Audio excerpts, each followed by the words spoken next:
పరిశుద్ధుడా, ప్రేమ నమ్మకం కలిగిన మా ప్రియ పరలోకపు తండ్రి, మీ ఘనమైన నామానికి వేలాది స్తుతి స్తోత్రాలు చెల్లిస్తూ ఉన్నాం. దయగల మా దేవుడా, ఇదిగో మీ దయా సంకల్పం చొప్పున ఈ భూమి మీదకి వచ్చి మీ చిత్తాన్ని నెరవేర్చుటకు మేము ఎలా ఈ భూమి మీద బ్రతకాలో మరి మాకు మా బ్రతుకు పుస్తకమైన ఈ బైబిల్లో ఎన్నో సంగతులు రాయించారు. ఒక్కొక్క దానికి ఒక్కొక్క రీతిగా మేము స్పందించి దేవా మా బ్రతుకులను మార్చుకునే అవకాశం ఇచ్చినందుకు వందనాలు చెల్లిస్తూ మా సమస్త ప్రశ్నలకు సమస్త ఆలోచనలకు సమాధానము మీ జీవగ్రంథములో ఉన్నదని మేము నమ్ముతూ ముందుకెళ్తున్నాం. దానిని దివారాత్రులు ధ్యానించి లోతులోనికి వెళ్ళి ఈ విజ్ఞాన గనిని తవ్వి తీసుకుంటున్నాం. దేవా, తీసుకున్న ఎంతమంది దాని ప్రకారము ప్రవర్తిస్తున్నామో కూడా ఆలోచించి మేము జాగ్రత్తగా బ్రతకగలుగుటకు సహాయము దయచేయమని ప్రార్థన చేస్తూ మా బ్రతుకులో జరుగుతున్న కొన్ని పండగలు, సాంప్రదాయబద్ధమైన ఆచారాలు, విధులు, రకరకాలమైన కార్యక్రమాలను మేము చేసుకుంటున్నాం. మరి ఈరోజు కూడా ఒక ప్రాముఖ్యమైన అంశాన్ని మరి మేము ధ్యానించుచుండగా జాగ్రత్తగా అన్యదా భావించకుండా, లోక సంబంధంగానో మరెటో వెళ్లకుండా నీ వాక్యంలో లోతుల్లోకి వెళితే ఎంత మాధుర్యం ఉందో, దాని అవసరం ఎంత ఉన్నదో తెలుసుకొని దానిని గ్రహించి విశ్వసించి బ్రతకగలుగుటకు సహాయము దయచేయమని, మా వారిని బ్రతికించుకోగలుగుటకు సహాయము దయచేయమని మా ప్రభువైన క్రీస్తు పేరట ఈ ప్రార్థన మీకు సమర్పిస్తున్నాము తండ్రి. ఈరోజు మన పాఠము పుష్పవతి కార్యక్రమం. మామూలుగా అన్యులలో అయితే కార్డులు కూడా కొట్టించి పుష్పాలంకరణ మహోత్సవం అని పెట్టడం చూస్తున్నాం. దాన్నే మామూలు భాషలో రజస్వల అనడము లేదా పెద్ద మనిషి అవ్వటము రకరకాల భాషలతో పిలుస్తూ ఈరోజు క్రైస్తవేతరులు, క్రైస్తవులు ఇద్దరు పోటీపడి ఈ కార్యక్రమాన్ని నిర్వహిస్తున్నారా లేదా అనేది మీరు ఒకసారి ఆలోచిస్తే నిర్వహిస్తున్నారు. ఇది ఎందుకు నిర్వహిస్తున్నారు, దీన్ని ఎలా నిర్వహించాలి, అలాంటి కార్యక్రమానికి హాజరైనప్పుడు ఒక బోధకుడిగా, అవునా కదా, ఒక సేవకుడిగా మనం ఏమి ప్రకటించాలి, ఏ వాక్యం చెప్పాలి? ఎందుకంటే క్రైస్తవ ప్రపంచానికి, క్రైస్తవ సాంప్రదాయానికి అలవాటు పడ్డ ఈ క్రైస్తవులకి ఏదో ఒకసారి వెళ్ళి ఏదో ఒక వాక్యం చదివించి దేవుడు మరి ఇప్పుడు ఈ కుటుంబాన్ని దీవించాడు, ఈ అమ్మాయిని దీవించాడు, ఆశీర్వదిస్తాడిక, నువ్వు జాగ్రత్తగా బతకమ్మని చెప్పేసి ఆశీర్వాదం ఆమెనని ఇంటికి వెళ్ళిపోవడం మనం చూస్తున్నాం. కానీ మానవ జీవితంలో, ప్రత్యేకంగా స్త్రీ జీవితంలో అత్యంత ప్రధానమైన రోజు ఇది. ఈ కార్యక్రమము ఎందుకు జరుపుకుంటున్నాము అని తెలియక ఎంతోమంది తల్లిదండ్రులు అప్పు చేసి, అర్థమైంది లేదు, డబ్బులు లేకపోతే పోటీపడి పక్కలు ఏమనుకుంటారనో, లేకపోతే మా బిడ్డ జీవితంలో ఇదొక ముచ్చటనో రకరకాల భావాలు చెప్పినా ఈ కార్యక్రమాన్ని ఈరోజు గ్రాండ్గా చేస్తున్నారు. కానీ దీని వెనకాల ఉన్న భావాన్ని, అర్థాన్ని క్లియర్గా ఆ చేసుకుంటున్న అమ్మాయి, ఏ అమ్మాయి పేరు మీద అయితే పండుగ చేస్తున్నారో ఆ అమ్మాయికి కూడా తెలియని దశ. అవునా కదా? మీరు ఆలోచించండి. మన వాళ్ళంతా పండుగలు తీసుకుంటారు. ఆ అమ్మాయికి మంచిగా కొత్త చీర కట్టించి, పూల జడేపించి, చాలా స్వీట్లు పెట్టించి అందరూ వీడియోలు, ఫోటోలు తీసుకుంటూ ఉంటే ఆ అమ్మాయి ఆనందంగా ఉంటుంది. కానీ ఈ కార్యక్రమం ఎందుకు జరుగుతుంది అని అడగండి ఒకసారి. ఈ అమ్మాయికైతే మనం ఈ కార్యక్రమాన్ని జరిగిస్తామో ఇప్పటికీ మీ గుండెల మీద చేసుకొని చెప్పండి. క్రైస్తవ కుటుంబంలోని ప్రతి తల్లిదండ్రులు కానీ, ఈ కార్యక్రమాన్ని జరిగిస్తున్న వ్యక్తులు కానీ, అన్యులైనా పర్వాలేదు, ఆలోచించండి. కొన్ని క్రైస్తవేతరులైనా ఎందుకు ఈ కార్యక్రమాన్ని జరిగిస్తున్నారో ఆ అమ్మాయికి ఎవరైనా చెప్పగలుగుతున్నారా?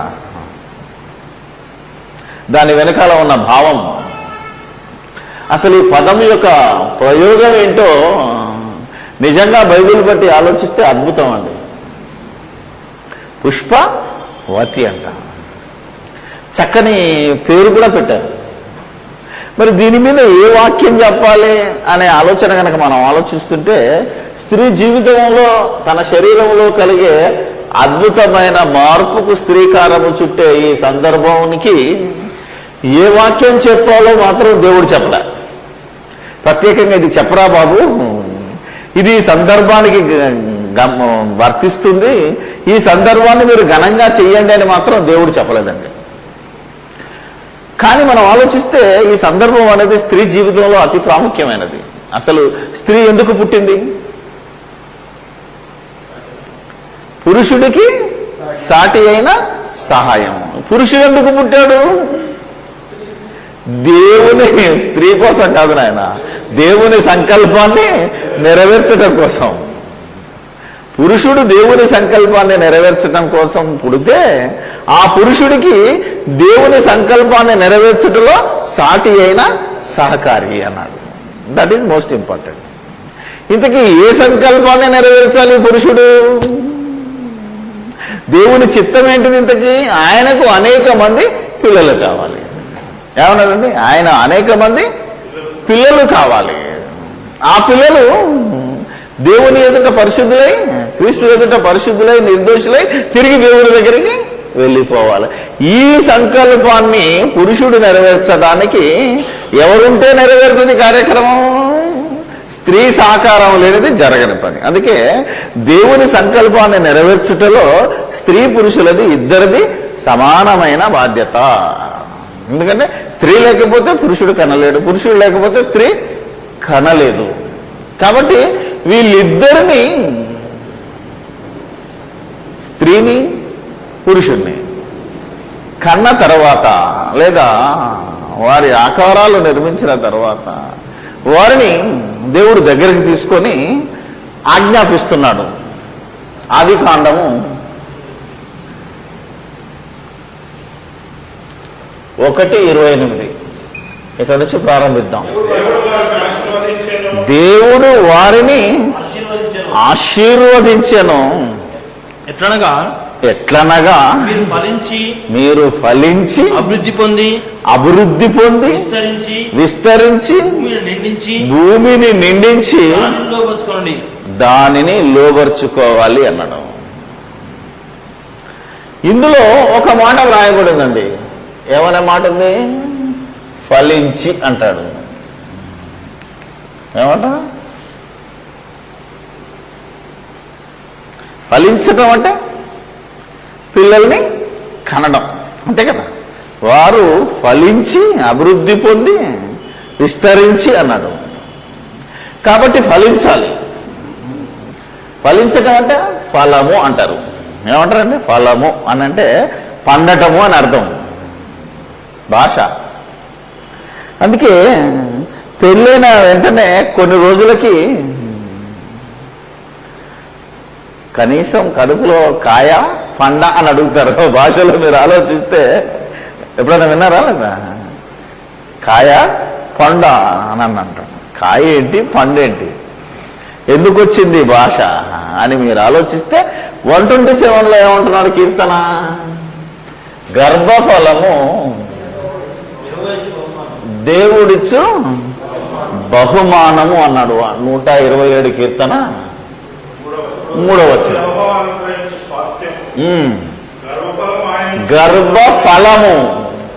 అమ్మయ్య, అంటే ఈ పండు ఎక్కడ పండాలి ఆలోచించాలి. ఇప్పుడు గర్భ ఫలము అంటే గర్భము ఫలించాలి, గర్భములో పండు పండాలి. ఇది వృక్షశాస్త్రం. ఏమంటే పండుగ గురించి మనం ఆలోచిస్తే పండెప్పుడు పండుతుంది? ఒక చెట్టును తీసుకుంటే పండన్నప్పుడు చెట్టు జాతి కనుక ఒక పండు పండాలి అంటే అది కాయగాయాలి. అవునా? కరెక్ట్. ముందు కాయ అవ్వాలి అంటే ముందే ఉండాలి పిండము కంటే ముందుండదు. పిండ కంటే ముందొచ్చే ఏంటిది? పువ్వు. ఎంత బాగుందో చూసానా? ఏముంటుంది ఇది? పువ్వు. దాన్ని ఏమన్నారు? పుష్పము అన్నారు. తెలుగులో ఏమంటారు మామూలుగా పువ్వును? మనం గాంధిక భాషలో పుష్పము అన్నారు. కాబట్టి పుష్పము మొగ్గగా ఉన్న ఈ మొగ్గ పుష్పం కంటే ముందేం కావాలి? మొగ్గ ఏమవ్వాలి? పుష్పించాలి. పుష్పించినప్పుడే అది కాయగా పిందెగా మారి, పిందె కాయగా మారి, కాయ పండుగా మారుతుంది. అంటే గర్భము ముందు ఫలించాలి అంటే, నీకు గర్భఫలము రావాలి అంటే స్త్రీ యొక్క గర్భము ముందు పుష్పించాలి. పుష్పించటం అంటే మొగ్గగా ఉన్న పుష్పము విచ్చుకోవాలి అని అంటారు. అంటే ఫలం ఇవ్వటానికి సిద్ధపడాలి, అది రెడీ అవ్వాలి అని అర్థం. కాబట్టి అలా గర్భము ఫలించటానికి స్త్రీ గర్భము తెరుచుకునే మొట్టమొదటి సందర్భమే పుష్పవతి. ఒక స్త్రీ గర్భము పుష్పించి దేవుని సంకల్పము నెరవేర్చటానికి సిద్ధంగా ఆ స్త్రీ గర్భము తయారయ్యే ఆ యొక్క అమ్మాయి, ఓకే అప్పటికి ఇంకా స్త్రీ కాదు గనక అంతే కదా, మామూలు భాషలో స్త్రీ అంటున్నాము, ఓకే అది రైట్. ఆ యొక్క స్త్రీ గర్భఫలానికి సిద్ధపడే ప్రారంభ దినమే పుష్పవతి అవ్వటము. అప్పటి వరకు చిన్నపిల్ల ఉంది కనుక పెద్ద మనిషి అంటే స్త్రీలలో అంటే పెద్దవారితో సమానంగా పిలువబడుతుంది కనుక పెద్ద మనిషి అంటున్నాం. అంతకంటే మించి సందర్భాన్ని బట్టి, జరిగిన వాతావరణాన్ని బట్టి, జరుగుతున్న మార్పులను బట్టి ఈ పేరు ఎవరు పెట్టాడో కానీ చక్కటి పేరే. మనం కనుక బైబిల్ ప్రకారంగా విశ్లేషిస్తే చక్కటి కార్యక్రమం ఇది. పుష్పవతి అనే కార్యక్రమం మంచి పేరు సరిపోయిందండి. ఎందుకంటే ఈ పేర్లు కానీ, మనం చేసే సాంప్రదాయాలు కానీ, మనం చేస్తున్న ఈ దేశంలో ఉన్న క్రైస్తవుడు కానీ క్రైస్తవేతరుడు కానీ చేసే కార్యక్రమాలన్నీ బైబిల్ కాపీనండి, మరొకటైతే కాదు. దేవుడు చెప్పిన మాటలే కదా మనిషి మాట్లాడేది. నువ్వు మాట్లాడుతున్న ప్రతి మాట బైబిల్లో కనబడుతున్నది అంటే ఎక్కడో ఒక దగ్గరికి వెళ్ళి అందులో నుంచి బయటకు వచ్చిందే. ఈరోజు బైబిల్ కాదన్నా ఒక క్రైస్తవేతరుడు బైబిల్లో నమ్మకపోయినా బైబిల్లో ఉన్న పరిస్థితి పద్ధతిని ఆ మాటలనే ప్రయోగిస్తున్నాడు ఇతను. ఇదంతా చెప్పేసరికి ఏమనిపిస్తుంది మనకు? ఇదేంటండి మరి ఇంత బాగా చెప్పాలా? ఇదేమన్నా మీకేమైనా బూతుగా అనిపించిందా? ఆలోచించండి. ఇది దేవుని యొక్క సంకల్పము. ఒక స్త్రీని, పిల్లలు పుట్టిన స్త్రీని అంటే గర్భము ఫలించిన స్త్రీని ఏమంటారో తెలుసా? అది నెక్స్ట్ శ్రీమంతంలో చెప్తాను, సౌభాగ్యవతి అన్నారు కదా. ఆలోచించాలంటే ఒక స్త్రీ భాగ్యవతి అయ్యడానికి సిద్ధపడుతున్న మొదటి సమయం ఇది. ఇది ఎక్కడ జరుగుతుంది అని అంటే ఈ యొక్క స్త్రీ గర్భములో మార్పులు జరుగుతున్నాయి, శరీరములో మార్పులు. అందులో అతి ప్రాముఖ్యమైనది పిల్లలని కనడానికి ఉపయోగపడే దాన్ని ఏమంటారంటే గర్భ సంచి, ఓవరీస్ అంటారు ఇంగ్లీష్లో. ఇదంతా మాకెందుకండి అని అనుకోవద్దు ఇప్పుడు. ఎందుకంటే క్రైస్తవుడు అనేవాడు జ్ఞాని గనక, దేవుడు జ్ఞాని. ఇప్పుడు ఇవన్నీ బైబిల్లో రాయబడినాయి, తెలుసు కదా మీకు. నువ్వు ఎలా బ్రతకాలో, ఎలా చెయ్యాలో, ఎలా ఒక స్త్రీని ఎలా ముట్టుకోవాలో, ముట్టుకోకూడదో క్లియర్గా చెప్తున్నాడు దేవుడు. ఎవరికి? దేవుని. ఒక తండ్రి పిల్లలకు చెప్పాలా? చెప్పకూడదా? ఒక తల్లి తన పిల్లలకి చెప్పాలా వద్దా? తన శరీరంలో వచ్చే మార్పులను గురించి ఒక తల్లి చెప్పకపోతే ఆ తల్లిని తిడతాం మనం. ఈరోజు తిడుతున్నాం. ఒకసారి మీరు ఆలోచించండి. ఈరోజు ప్రపంచము ఒక మాట మాట్లాడుతుంది, ఏమనంటే సెక్స్ ఎడ్యుకేషన్ అనగానే ఈరోజు నా ఛాందసవాదుల వాళ్ళు జల్లుమంటది. ఇదేంటి సెక్స్ ఎడ్యుకేషన్ అనగానే ఏమనిపిస్తుంది మనకు? ఇలా ఏమైనా బూతు పాఠాలు చెప్తారా? అసలు సెక్స్ అంటే ఏంటి తెలుసా మీకు? ఎప్పుడన్నా విన్నారా? అనగానే వేరే ఎక్కడికో ఆలోచించండి, అది దుర్మార్గపు ఆలోచన. ఎప్పుడైనా అప్లికేషన్స్ చూసారా మీరు రెజ్యూమ్ రాసే పంపించేటప్పుడు కానీ, ఈవెన్ రైల్వే రిజర్వేషన్ ఫామ్ నింపేటప్పుడు ఏముంటుంది? అందులో సెక్స్ అని ఉంటుంది. దాని ఎదురుగా ఏముంటుంది? MRF అంటాడు. అంటే సెక్స్ అంటే ఏంటిది ఇప్పుడు చెప్పండి. నువ్వు మగ ఆడ అది చెప్పడమే సెక్స్ నీ యొక్క, అంతేగాని సెక్స్ అనగానే బాగా భయంకరంగా ఆలోచించకూడదు. ఇప్పుడు సెక్స్ ఎడ్యుకేషన్ అంటే నువ్వు మగ లేదా ఆడ, నీ శరీరములో కలిగే శరీరానికి సంబంధించిన విద్య అంతే. స్ట్రిక్ట్లీ స్పీకింగ్ ఏంటిది? ఎంతోమంది భయపడుతున్నారు, కానీ మామూలుగా మాట్లాడాలంటే ఆడ శరీరము, సెక్స్ ఎడ్యుకేషన్ అనుకో, స్త్రీ శరీరములో ఉన్న మార్పులను గురించి, శరీరంలో ఉన్న ప్రతి పార్ట్ను గురించి ఎడ్యుకేట్ చేయడమే సెక్స్ ఎడ్యుకేషన్.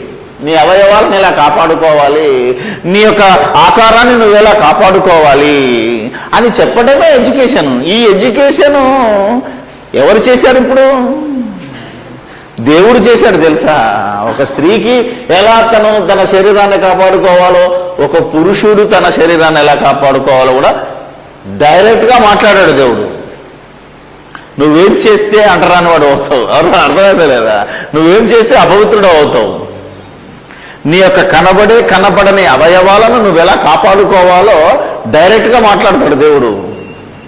బైబిల్ చదివితే మీరు పాత నిబంధనలో నువ్వు ఎలా బ్రతకాలో, నువ్వు ఎలా చేయాలో, ఏ రోజు ఏం పని చేయాలో అన్నీ రాసినాయి అక్కడ.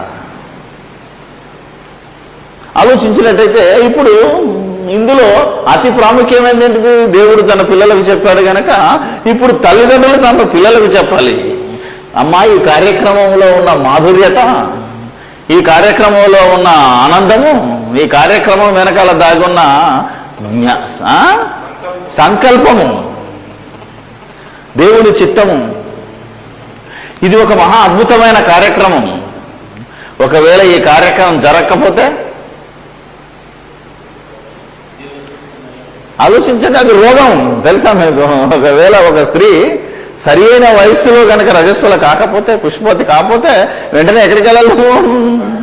డాక్టర్ దగ్గరికి వెళ్ళాలి, తీసుకెళ్ళాలి అమ్మాయిని. అదొక రుగ్మతగా మారిపోయింది. ఈరోజు తెలవాలి మీకు. ఆలోచించితేనే దీంట్లో ఉన్న అర్థం అవుతుంది. అందుకనే దీని వెనకాల ఉన్న అద్భుతమైన కార్యక్రమం ఏంటంటే, ఆ రోజు అమ్మాయి యొక్క గర్భము తెరుచుకుంటుంది. ఎందుకు? దేవుని సంకల్పాన్ని నెరవేర్చటానికి. దేవుని సంకల్పం ఏంటిది? ఆయనకు పిల్లలు కావాలి. ఆయన పిల్లలు కావాలంటే ఈ అమ్మాయి గర్భము పుష్పించి ఫలించి పిల్లలను కని దేవుని కోసం పెంచటానికి ఈరోజు నీ గర్భము పుష్పించిందమ్మా. ఇక నుంచి నీ బాడీని నువ్వు క్షేమంగా కాపాడుకోవాలి.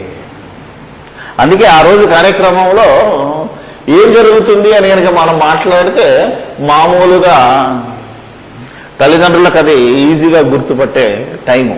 పెద్దలం కాబట్టి చెప్పుకోవాలి, ఇదేదో బావుగా అనకూడదు. స్త్రీ గర్భంలో నుంచి రక్తస్రావము మొట్టమొదట అయితే దాన్నే మనం రజస్వల అని అన్నాం. ఇంతకీ ఆ రోజు ఏం చెయ్యాలో నేను చెప్పక్కర్లేదు, ఇప్పుడు దేవుడు చెప్తాడు, చూద్దాము. ఒకవేళ స్త్రీ శరీరంలో నుంచి రక్తస్రావం జరిగితే ఎలాంటి పద్ధతులను పాటించాలో బైబిల్ చెప్పింది. అదే పద్ధతిని ఈరోజు మన దేశంలో ఉన్న వాళ్ళు పాటిస్తున్నారు. ఎవరాళ్ళు? ప్రస్తుతం కొందరు క్రిస్టియన్స్ మర్చిపోయినా, అవునా కదా, ఎవరైతే బైబిల్ను వ్యతిరేకిస్తారో, అంతే కదా, మడి ఆచారం పద్ధతులు అనేవారు బ్రాహ్మణులు, తప్పేం లేదు. దాంట్లో ఖచ్చితంగా ఉంటుంది ఇది. ఎందుకంటే వీళ్ళు ఎవరు అనుకుంటున్నారు? ఒక పద్ధతిగా మనం ఆలోచిస్తే మన హిందూ సోదరులు, వీళ్ళు ఎవరు ఇంతకీ? సింధు నది పరివాహక ప్రాంతంలో ఉన్నోళ్ళే హిందువులు. ఇంతకీ వీళ్ళు ఎక్కడి నుంచి వచ్చినప్పుడు? ఆర్యులు. ఆర్యులు ఎవరు? మధ్యప్రాచ్యం నుంచి పొట్ట చేత పట్టుకొని కైబరు బారు కనమలకుండా సింధు నది పరివాహక ప్రాంతానికి వచ్చిన ఆర్యులే హిందువులు. వాళ్ళు చేసే ఈ కార్యక్రమం ఏంటో ఒకసారి మీరు ఆలోచిస్తే యథాతథంగా ఉంది కనుక ఇది బైబిల్లో యూదులు చేయవలసిన కార్యక్రమం. ఆ యూదులే నేటి ఆర్యులు, ఆ ఆర్యులే వీళ్ళు. కాబట్టి ఎక్కువ ఆచారం అలానే ఉంది, అక్కడి నుంచే వచ్చింది. మీరు కనుక ఆలోచిస్తే ఇప్పుడు మన దాంట్లో ఎక్కువ పట్టింపు లేదు, కానీ అవునా కదా, ఎన్ని రోజులు ఉండాలో, ఖచ్చితంగా ఎలా ఉండాలో వాళ్ళ సాంప్రదాయం బోధిస్తుంది. అది దేవుడు చెప్పిన సాంప్రదాయం. చూద్దామా Bible?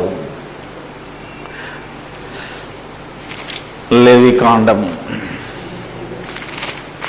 It's a beautiful thing. లేవీలకు రాసిన కాండం 15వ అధ్యాయము 19వ వచనం. లేదు, స్త్రీ రాయబడింది అంతే, ఇంకెక్కడ లేదు. స్త్రీ దేహమందుండు రక్తస్రావమైన ఎడల ఆమె 7 దినములు కడగా ఉండవలను. ఆమెను ముట్టు వారందరూ సాయంకాలం వరకు అపవిత్రులవుదురు. ఆమె కడగా ఉన్నప్పుడు ఆమె దేని మీద పండుకొనునో అది అపవిత్రమగును. ఆమె దేని మీద కూర్చునునో అది అపవిత్రమగును. ముట్టు ప్రతివాడును బట్టను ఉతుక్కొని నీళ్లతో స్నానం చేసి సాయంకాలం వరకు అపవిత్రుడై ఉండును అని కొన్ని రూల్స్ చెప్పొచ్చాడు ఇక్కడ. ఇవి ఎప్పుడు చేస్తారో తెలుసు కదా మీ అందరికీ. ఖచ్చితంగా ఎప్పుడైతే అమ్మాయి పుష్పవతి అవుద్దో వెంటనే ఏం చేస్తారట, ఇంట్లో ఉన్న వాళ్ళు ఎవరు చూడకుండా ఒక సపరేట్ రూమ్లోకి తీసుకెళ్ళిపోతాం. ఆలోచించండి, ఆ అమ్మాయి ఎవరు చూడకూడదు, వాళ్ళెవరు చూడకూడదు, ఏది ముట్టుకోకూడదు. మీరు కనుక ఆలోచిస్తే ఎన్ని రోజులు? 7 days. ఆలోచించండి, ఇది ఖచ్చితంగా ఎందుకు చెబుతున్నాడు? ఎందుకంటే ఆ యొక్క కడుపులో ఉన్న రక్తము, మలినమైన రక్తము బయటికి వస్తుంది కనుక అప్పుడు ఆ రోజు దేవుడు చెప్పాడు కనుక అది బయటికి వెళ్తున్నది కనుక ఆమె అపవిత్రం అవుతుంది. ఆమె దేని మీద కూర్చున్నా, దేని మీద వండుకున్నా, ఎక్కడున్నా అది అపవిత్రం అవుతుంది కనుక మనం ఇంటి బయట వెళ్ళి అవుట్ హౌస్లో పడుకోబెడతారు. ఏంటంటే పక్కన రూమ్ ఉంటుంది కదా, తీసుకెళ్ళి ఎక్కడ కూర్చున్నారు, మామూలు బట్టల మీద కూర్చుంటే అపవిత్రం అవుతుంది అని చెప్పి మంచిగా ఏమంటారు వేపాకులు, తాటాకులు, ఆలోచించినట్టయితే పచ్చని ఆకులు కూడా వేస్తారు. ఎందుకో తెలుసా? దాంట్లో ఇట్ ఈస్ ఎ మెడికేటెడ్. ఇది ఎవరితో సాంప్రదాయం అనకండి. ఏంటిది అనుకుంటున్నావు? అది ఆరోగ్యకరమైనది. ఎందుకంటే వేప చెట్టు దేనికి సాదృశ్యం? ఇన్ఫెక్షన్ కాకుండా కాపాడుతుంది. వేపాకు ఎందుకు వేస్తారో తెలుసా మీకు? పచ్చని తాటాకు ఎందుకు వేస్తారో తెలుసా? పచ్చని చెట్టులో ఏముంటుంది? కార్బన్ డైఆక్సైడ్ను, అంటే చెడును స్వీకరించి ఆక్సిజన్ ఇచ్చే గుణం ఉంటుంది కనుక ఆ రోజు కడుపులో జరుగునొచ్చి వచ్చిన దానిని అది స్వీకరించి ఈ అమ్మాయి ఆరోగ్యం బాగుండటానికి ఆ పద్ధతి పెట్టారు మన భారతీయులు, పూర్వీకులు. ఇది సైంటిఫికల్గా రైట్. అది ఎంతమందికి తెలుసు? ఆ దినాలలో ఏది ముట్టుకోవద్దమ్మా, బయటికి తిరగకూడదమ్మా. ఎందుకంటే నీ బాడీలో ఇన్ఫెక్షన్ అయ్యి ఒకవేళ నీ గర్భసంచికే ఇన్ఫెక్షన్ సోకితే అప్పుడు, ఎందుకంటే గర్భం తెరుచుకుంటుంది కనుక బయటలో నుంచి ఇన్ఫెక్షన్ అయ్యే క్రిములు ఒకవేళ గర్భసంచిలోనికి వెళితే గర్భమే ఇన్ఫెక్ట్ అయ్యి పిల్లలు కనకుండా పనికి రాకుండా పోతుంది. కనుక ఆ కార్యక్రమాన్ని ఆ రోజు ఆ పిల్లకు మనం నేర్పి బయటికి రాకుండా చేస్తున్నాం. ఎందుకు తిరుగుతున్నామో, ఎందుకు కదలొద్దు అంటాం తప్ప ఎందుకు కదలొద్దో చెప్పాలడా. మీరు బయటికి రావద్దంటే బెదిరించినట్టు అవుతుంది తప్ప వాస్తవం ఏంటి? రక్తస్రావం అవుతుంది కనుకంటే బలహీనరాలు అయిపోద్ది. అప్పుడు ఏం పెట్టాలి? బలమైన తిండి పెట్టాలి. అందుకనే కొబ్బరి, బెల్లము, నువ్వులు ఏమేమో ఉంటాయి కదా, చాలా బలమైన ఆహారాన్ని ఎందుకు పెట్టాలి అంటే ఇక నుంచి నువ్వు బలహీనురాలు అయిపోకుండా నువ్వు బలాన్ని తెచ్చుకొని, నీకు పుట్టబోయే బిడ్డ దేవుని కోసం బాగుండాలి అంటే, బలిష్ఠుడిగా ఉండాలంటే నీ గర్భం చాలా చక్కగా ఎదగాలి కనుక మనము బలమైన ఆహారాన్ని పెడుతుంటాం. ఎందుకు అంటే ఈ పుష్పము పుష్పించిన తర్వాత అందులో పండు అవుతుంది, కాయ అవుతుంది కదా. ఆ కాయ పండవ్వాలి అంటే ఎలా ఉండాలి? అది ఇప్పుడు మంచి ఫలం ఫలించాలి అంటే దానికి ఏమేయాలి? మనం మంచి ఎరువేయాలి కదా చెట్టుకి. ఆలోచించాలి, రోగాలు రాకుండా దానికి మందు వేయాలి కనుక. ఒకవేళ బాటనీలో మాట్లాడితే వృక్షశాస్త్రం లేదు, ఎందుకంటే పుష్పము అన్నాం కనుక వృక్షశాస్త్రాన్ని తీసుకున్నాం మనం. అంత బాగుంటుంది కార్యక్రమం. అలా నువ్వు ఇన్ని చేసిన తర్వాత ఆఖరికి ఏమన్నాడు తెలుసా?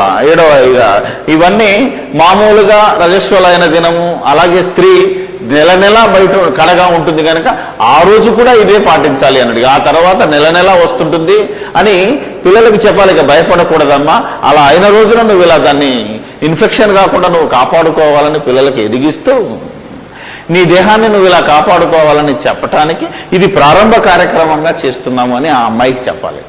అలాగే పెద్దగా సంసారం చేస్తున్నప్పుడు కూడా ఈ రక్తస్రావం జరుగుతుంది, దీని గురించి భయపడకూడదని ఎక్స్ప్లెయిన్ చేసి అది జరిగితేనే ఈరోజు శాస్త్రం చెప్పింది. ఎందుకంటే ఎప్పుడైతే అది జరుగుతుందో అప్పుడు గర్భము ఫలించడానికి సిద్ధమై అండము రిలీజ్ అవుతుంది అంటున్నాడు డాక్టర్.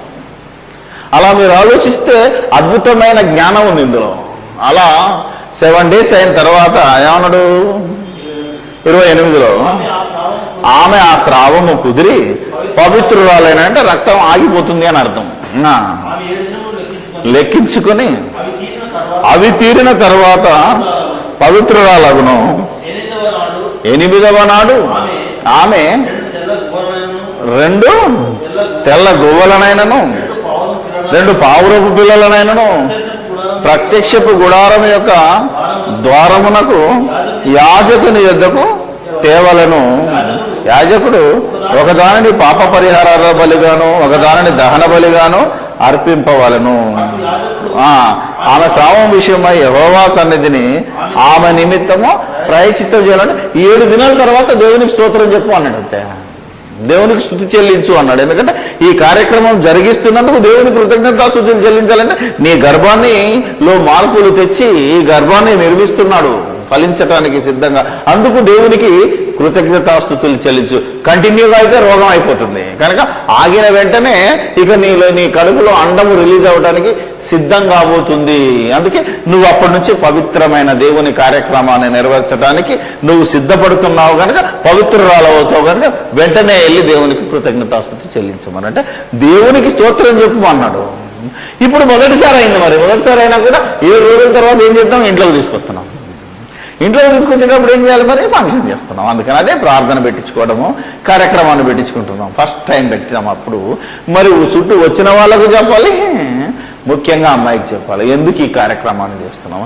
ఇది ఎడ్యుకేషన్. ఇది ఏంటిది, దేవుడు నీ ఆకారంలో జరుగుతున్న మార్పులను నువ్వు తెలుసుకొని దేవుని స్తుతించడానికి, దేవుని సంకల్పాన్ని నిర్వర్తించడానికి నువ్వు సిద్ధపడాలమ్మా అని ఆ అమ్మాయికి చెప్పాలి. అది చెప్పకుండా దీంట్లో ఏం కార్యక్రమాలు ఉంటాయి తెలుసా, ఊరందరికీ పిలిచేసి పెద్ద వీడియోలు పండగలు బాగా చేసేస్తున్నారు. ఇదెందుకు చేస్తున్నారబ్బా అని మరలా నేను ఆలోచించాను. ఎందుకంటే ప్రతి దాని వెనకాల ఏదో ఒక ఇది ఉంటుంది మనిషికి. దేవుడైతే ఇలాంటి రోజున పెద్ద పండగ ఏం చేయమనలేదు, ఇంత ఖర్చు పెట్టి నానా హంగామా చేయమలేదు. కానీ యాజకుని దగ్గరికి వెళ్ళి లేదా దేవుని దగ్గరికి వెళ్ళి కృతజ్ఞతాస్తుతులు చెల్లించేసి వెళ్ళిపోమన్నాడు. నువ్వు ఎందుకు ఇంత పండుగ చేస్తున్నావు అది ఆలోచించాను. ఇక్కడ ఆలోచిస్తే దానికి కారణం తెలుస్తుంది. చరిత్రలో కొన్ని పుస్తకాలు దొరికాయి. ఎందుకు ఈ యొక్క పుష్పవతి అనే కార్యక్రమాన్ని ఇంత ఘనంగా చేస్తున్నారు అన్నదానికి ఆధారం దొరికింది. అది బైబిల్లో వెతికితే కూడా దొరికింది. అర్థమైంది లేదా, అది బైబిల్లో దొరికితే వెతికింది. ఎందుకంటే ఈ పుష్పవతి అనే కార్యక్రమాన్ని అర్థం లేకుండా ఎందుకు చేస్తున్నారు అన్నదానికి ఆధారం ఏంటంటే, ఒకప్పుడు ఇది ప్రారంభమైంది ఎక్కడో మీరు ఆలోచిస్తే అది యూదుల దగ్గరనే, అది ఇశ్రాయేలుల కాలంలోనే ఈ ప్రారంభమైంది పండగ అని చెప్పడానికి ఆస్కారం ఏంటిదంటే, మన సమాజంలో ఏమున్నదట, కన్యా శుల్కం అనే ఒక భయంకరమైన ఆచారం ఉంది. ఎప్పటిది, క్రీస్తు పూర్వం కూడా ఉన్నది. ఎందుకంటే పెళ్ళిడికి వచ్చిన అమ్మాయికి పెళ్లి కుదరగానే ఆ అమ్మాయికే కట్నం ఇచ్చి, ఆ అమ్మాయికి కట్న కానుకలు ఇచ్చి పెళ్లి చేసుకునేవారు. ఎవరు, అబ్బాయి వారు. అది ఎప్పుడుందని ఆలోచిస్తే అబ్రహాము బతికిన కాలంలో వారి దేశంలో అది ఒక సాంప్రదాయం, దేవుడు పెట్టింది కాదు. అబ్రహాము కల్దీయుడు కనుక ఆ కల్దీయుల ప్రాంతంలో ఒక సాంప్రదాయం ఉండేది, ఆచారం ఉండేది. ఎందుకంటే దేవునిలోనికి రాకముందు కూడా అబ్రహాము కూడా అన్యుడే. అర్థమైంది కదా, దేవుని నమ్మకముందు అందరూ మామూలు ప్రజలే. కాబట్టి అబ్రహాము తన కుమారుడైన ఇస్సాక్ కోసం ఒక అమ్మాయి వెతుకుతాడు. అలా ఎలియాజరును పంపి ఏ అమ్మాయి అయితే సెలెక్ట్ అవుతుందో ఆ అమ్మాయికి ఏమిచ్చాడు, ఆది కాండము 24లో ఉంటుంది అది ఎంగేజ్మెంట్లో. ఈరోజు ఇది రివర్స్ అయిందంటే పెద్ద ప్రాబ్లం లేదు. యాక్చువల్గా అది దేవుడు చెప్పలేదు కాబట్టి ఏది చేస్తున్నారో అది మన ఇష్టమే.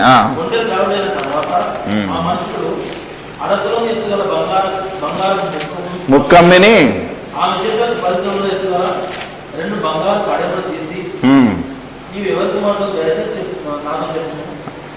ఆది కాండం 24 ఏది చదువు 22 చదివాడు. 53 చదువు చాలు.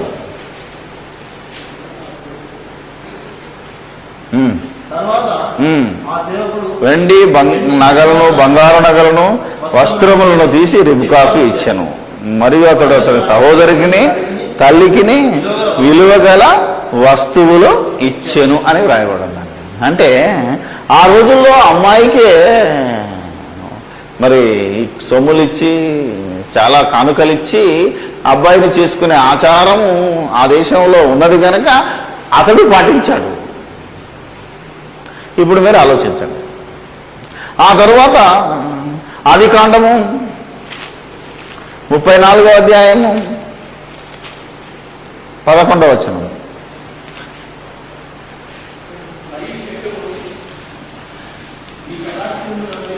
మరియు షకేము మీ కటాక్షము నా మీద రానియండి, మీరు ఏది అడుగుదురో అది ఇచ్చేదను.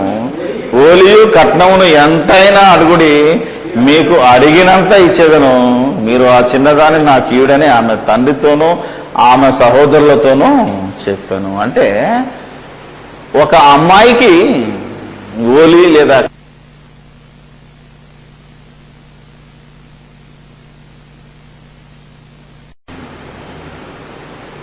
ఇప్పుడు దీని వెనకాల ఇది జరుగుతున్న కాలంలో పుట్టుకొచ్చేది ఏంటో మనం ఆలోచించాలి. ఇప్పుడు షెకెం అనే రాజు అతడెవరు? ఇశ్రాయేలుడు కాదు. ఇశ్రాయేలుడు కాదు కానీ ఇశ్రాయేల్ మరి పిల్లను అమ్మాయిని కావాలంటున్నాడు ఆయన కొడుక్కి, అంతే కదా. ఇశ్రాయేల్ అమ్మాయి ఒక్కతే కదా. అడుగుతున్నాడు. అడిగేటప్పుడు ఏమంటున్నాడు?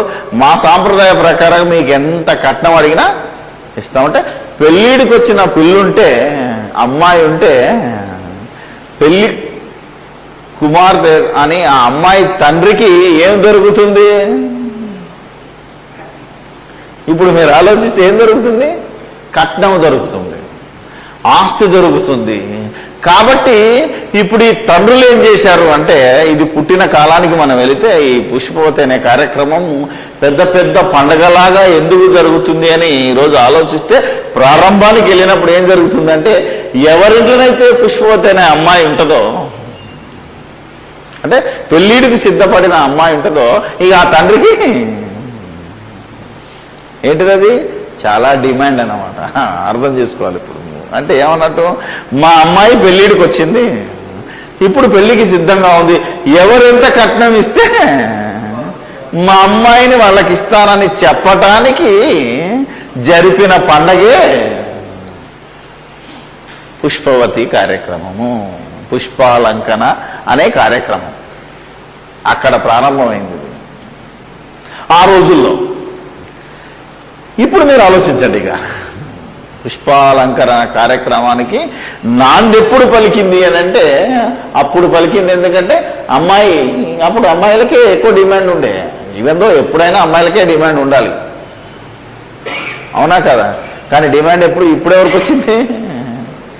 అబ్బాయిలకు వచ్చింది. కానీ లెక్క ప్రకారంగా దేవుడు ఇశ్రాయేలుతో కూడా చెప్పాడు, ఏమని? గుణవతి అయిన భార్య దొరుకుట అరుదు అన్నాడంటే, తిరుగురా బాబు అన్నాడు. మనం ఎవరో తిరగట్లేదు ఒకసారి ఆలోచిస్తే. అందుకని ఎందుకు?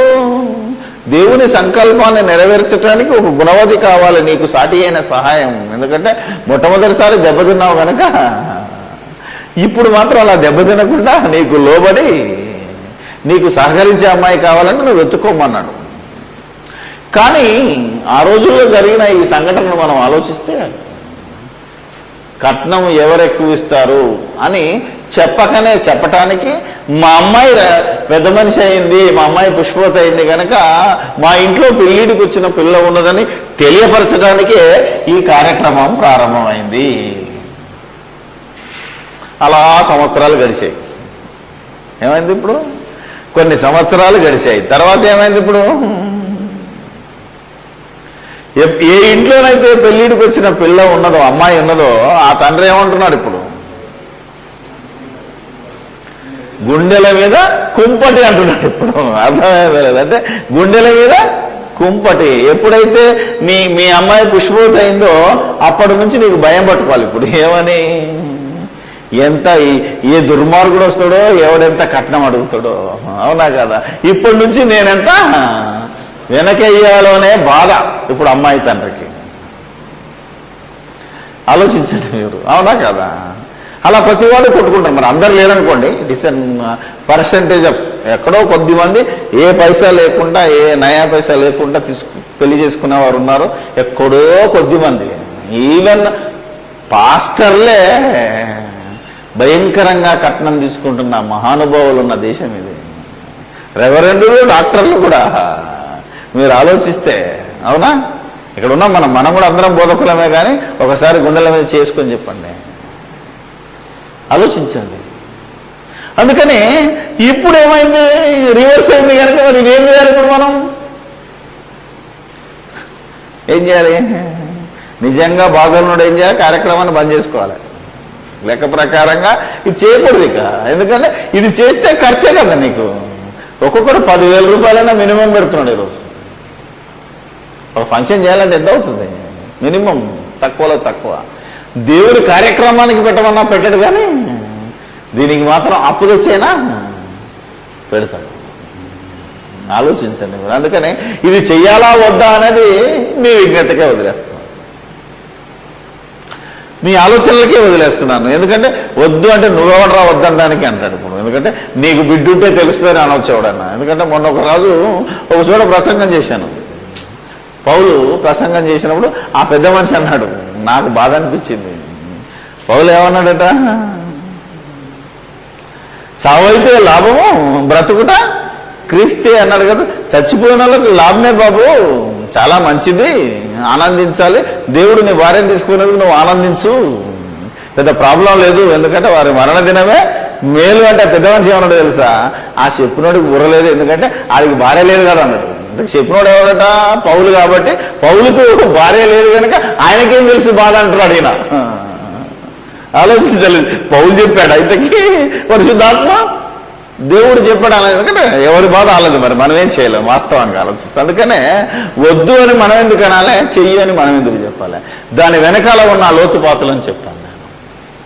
అసలు ఆ రోజు జరగవలసిన కార్యక్రమం ఏంటిది, ఆ రోజు ఆ బిడ్డకు నువ్వు నేర్పవలసిన విషయం ఏంటి, ఆమె శరీరంలో జరుగుతున్న మార్పులను, ఎలా తను ఆ శరీరంలో జరుగుతున్న మార్పులను తట్టుకొని ఆ మార్పులకు అనుగుణంగా తన శరీరాన్ని కాపాడుకొని దేవుని సంకల్పాన్ని నెరవేర్చడానికి ఆ బిడ్డ ఎలా బ్రతకాలి, ఆ రోజు నుంచి ఎలా అడుగు వెయ్యాలి, ఎలా ఆలోచించాలి, ఎలా బయట తిరగాలి, ఎలా తన శరీరాన్ని కాపాడుకోవాలోనని ఆ తల్లి ఆ తండ్రి అనుక్షణం ఆ బిడ్డను ఎడ్యుకేట్ చేయాలి, కట్టడి కాదు. ఏం చేయాలి? ఎడ్యుకేట్ చేయాలంటే వాట్ ఈస్ దట్, నేర్పించాలి. ఏమంటారు దాన్ని? అవగాహన కల్పించాలి. దాన్ని ఏమంటారు? విద్యావంతురాలనుగా చేయాలి. నీ శరీరాన్ని గురించిన ప్రతి అవయవాన్ని గురించి నువ్వు తెలియజెప్పాలి, ఒక తల్లిగా ఒక తండ్రిగా. అందుకని ఒకవేళ నువ్వు అనుభవించినవేమో ఆ బాధ నీ కుమార్తెకు రాకుండా ఉండాలి. ఒకవేళ నీ తల్లిదండ్రులు నీకు చెప్పకపోయినా ఇప్పటికైనా మనం, ఇది ఏంటిది, హైటెక్ యుగం కనుక ఖచ్చితంగా చెప్పి తీరాలి. ఇప్పటికి కూడా కొందరి వ్యక్తులకు నా శరీరంలో ఏ అవయవం ఎందుకు పనికొస్తుందో అని తెలియని వాళ్ళు కూడా ఉన్నారు.